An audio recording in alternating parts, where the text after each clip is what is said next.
Welcome to Spectrum News.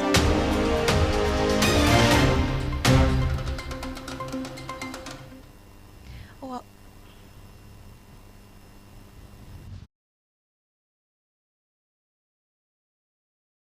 Senate moves to ban child soldiers as Armed Forces Bill passes second reading. The federal government plans zonal agri-mechanization centers over food security. Plus, Trump signs spending bill to end longest shutdown in U.S. history. Details of these stories and more in a moment.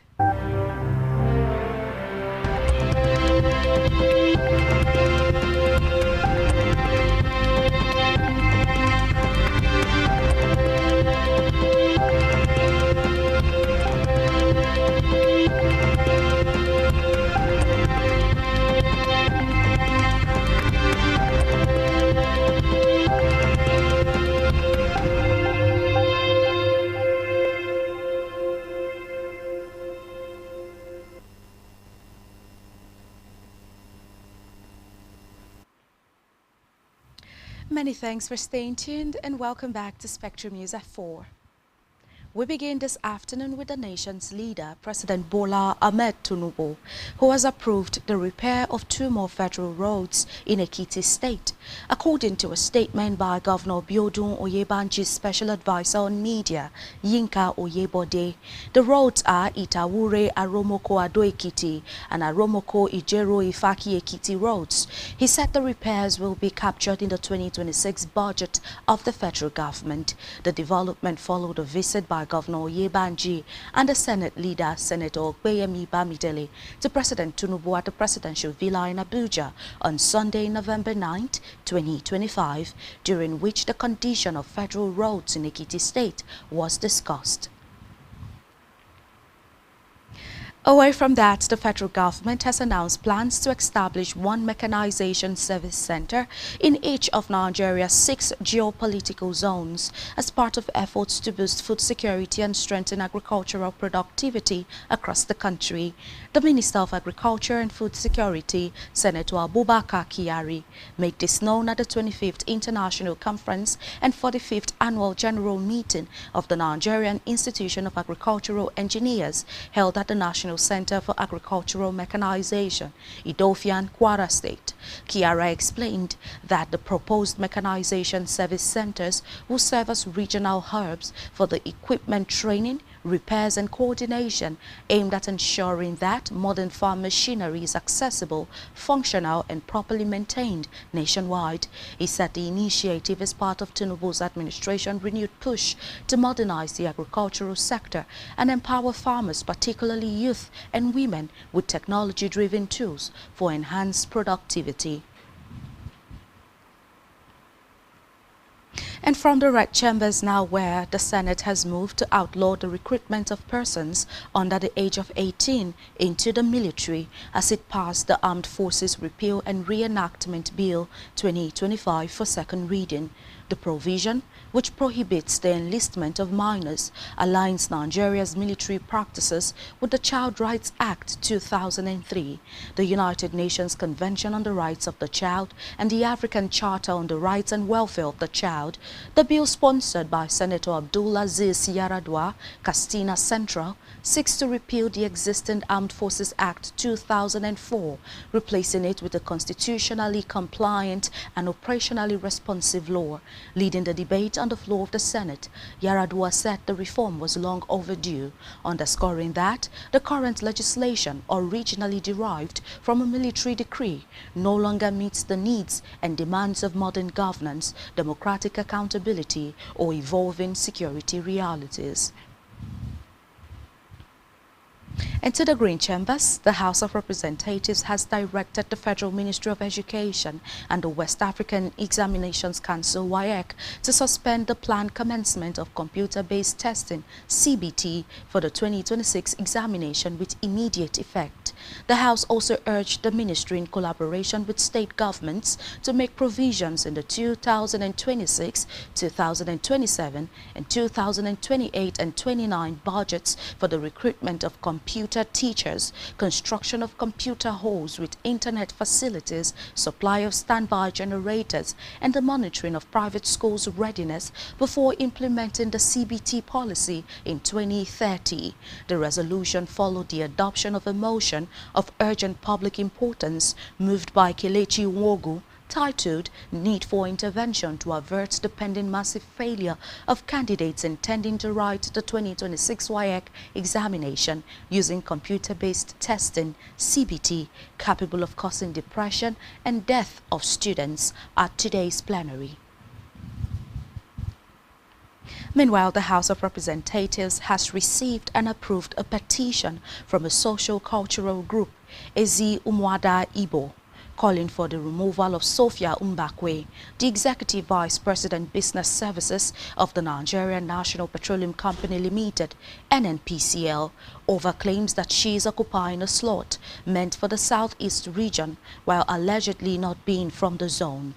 The petition, which was laid before the House during today's plenary by Ikenga Imo Ugochinyere, the chairman of the House Committee on Petroleum Resources Downstream, urged the lawmakers to investigate the alleged breach of the federal character principle in Mbakwe's appointment. Addressed to the Speaker of the House, Tajuddin Abbas, the petition expressed concern that the appointment of Mbakwe as the Southeast representatives on the Nnpcl management team contravened constitutional provisions meant to ensure equitable representation across Nigeria's geopolitical zones. On judicial matters, the Federal High Court in Abuja has overruled the no-case submission filed by a former acting accountant general of the Federation, AGF, Chukwunyere Anekwe Mbaoku. In his ongoing money laundering trial, Justice James Omotosho, in a ruling today, held that the prosecution has established a prima facie case against Nwaoboku to warrant his being called upon to enter his defense. Nwaoboku is being prosecuted by the Economic and Financial Crimes Commission, EFCC, on money laundering related charges involving about 886 million naira. In another development, former Vice President Atiku Abubakar has denied reports claiming that he gifted a brand new Toyota SUV to Lieutenant Ahmed Yerima, the naval officer involved in a recent altercation with the Minister of the Federal Capital Territory, Nyesom Wike. In a statement issued via his X-handle today, Atiku's media advisor Paul Ibe described the report, which has been circulating widely on social media, as completely false and without any factual basis. Ibe therefore urged the public to disregard the fabricated story. The viral claim, which emerged on Facebook on Wednesday, alleged that Atiku rewarded the naval officer following his reported confrontation with Wike over an alleged land-grabbing incident in Abuja. And now to Africa, where the chairperson of the African Union Commission, Mahmoud Yusuf, has warned that the continent's debt crisis is undermining development. Speaking in Ethiopia at a G20 African high-level dialogue on debt sustainability, Yusuf said public debt has grown to about $1.8 trillion. This represents about two-thirds of the continent's GDP and is largely due to the high cost of borrowing and limited access to concessional finance. Yusuf noted that in 2024 alone, debt service payments exceeded $70 billion, consuming an increasing share of public revenue and eroding fiscal space. He added that these pressures highlight the need for urgent collective action to restore debt sustainability and improve Africa's access to capital on fairer terms. And still in Africa, UN countries including Britain, Spain, Norway and Sierra Leone have raised alarm over the treatment of migrants in Libya, a key transit point for Africans fleeing conflict and poverty towards Europe. Norway's ambassador urged Libya to end arbitrary detentions, and Britain called for UN investigators to have unrestricted access. Meanwhile, Libya's acting foreign minister El Taha El Bao acknowledged the country's country's struggle, but said Tripoli's UN-backed government is working to ensure human rights are respected during a fragile transition. He cited cooperation with the International Criminal Court and a new joint committee to oversee detention centers in the country. On the foreign scene, President Donald Trump has signed a spending bill to reopen the government and end the longest shutdown in U.S. history. He signed a short-term budget into law hours after the House of Representatives voted 222 to 209 to approve it yesterday, and 2 days after the Senate narrowly approved the same package. In the Oval Office, Trump said the government would now resume normal operations after people were affected from the 43-day shutdown. Reports say many government services have been suspended since October, and around 1.4 million federal employees have been working on unpaid leave or working without pay. And still on the foreign scene, King Maha Vajiralongkorn of Thailand has arrived in China. The first ever visit by a reigning Thai monarch. The visit is at the invitation of Chinese President Xi Jinping to celebrate the 50th anniversary of both countries establishing diplomatic ties for the first time since 1975. The Thai government said in a statement that the trip underlines the deep-rooted friendship and mutual understanding shared by Thailand and China at all levels. In Beijing, the king and his wife, King Suthida, will visit local landmarks like the Lingguang Buddhist Temple and the Beijing Aerospace City. And still to come in the news. South Africa announces plan to bid for Olympic Games. Stay tuned for details of these stories and more in a moment.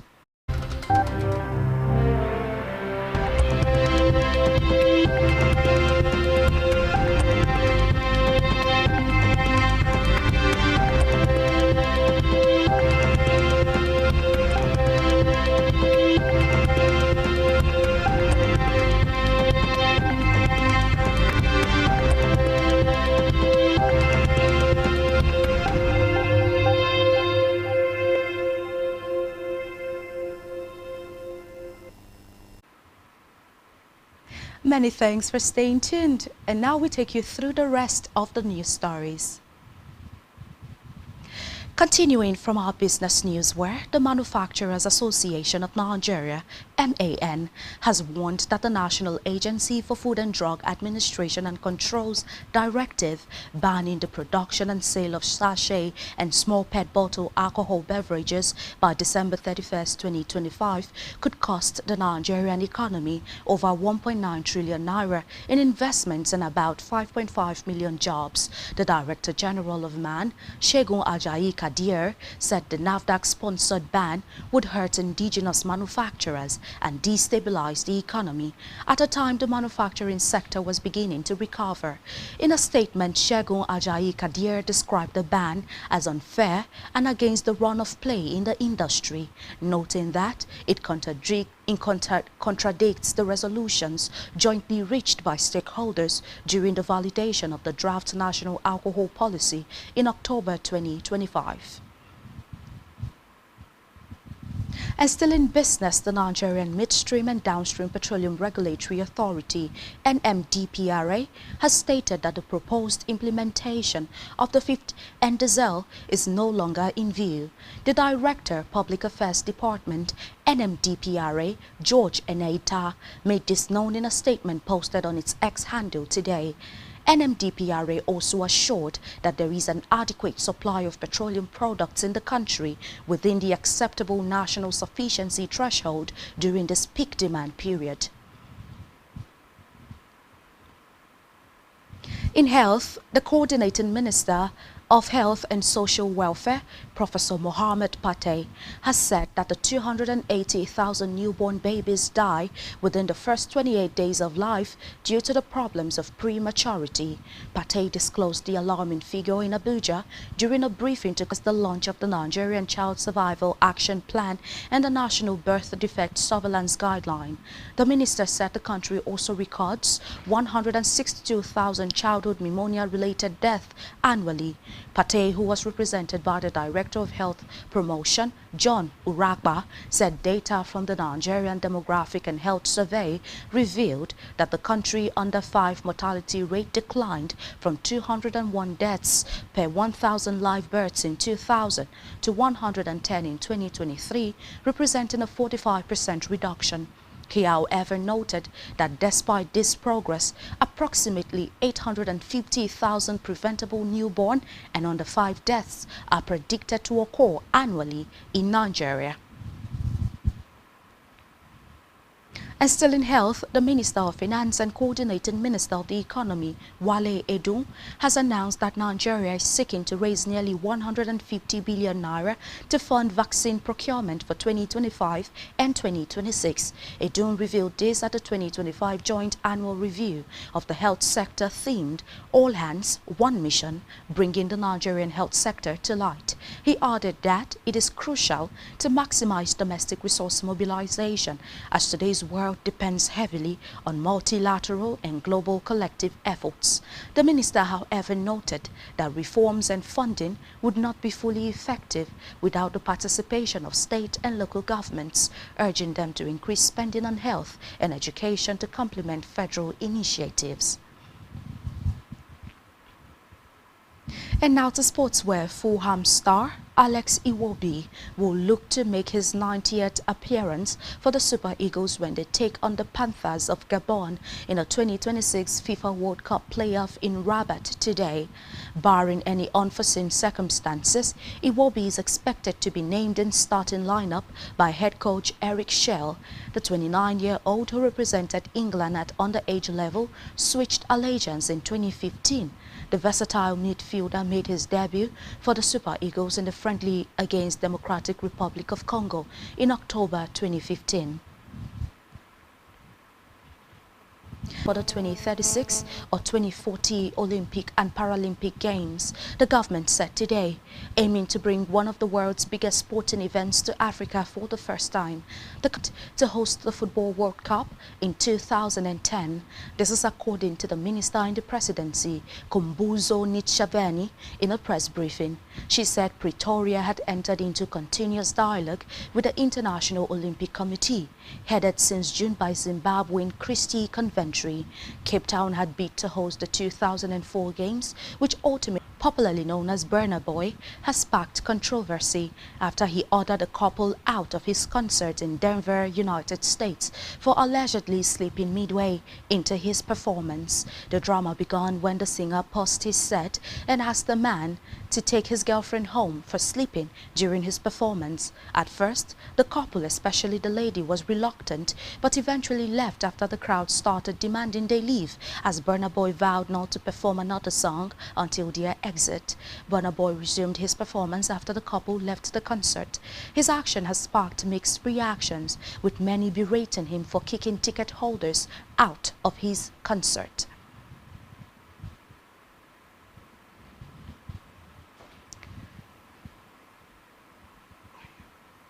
And that's all we have for you on the news at this time. Do ensure to follow us on social media and subscribe to all our channels, which you can find on our website, spectrumtv.ng. You have been watching Spectrum News at 4. I am Rita Ian. Enjoy the rest of your day.